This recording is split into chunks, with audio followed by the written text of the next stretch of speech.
You know, what I care about is you. I care about you. Okay? And I didn't say it. I should have said it, but I didn't because, well, because I am an emotionally insecure source of your discomfort, who is not good at expressing his feelings.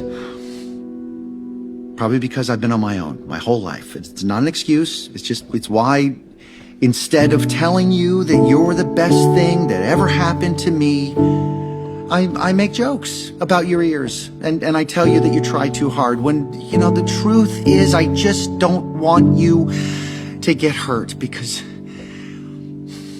no one else in the world matters more to me than you do.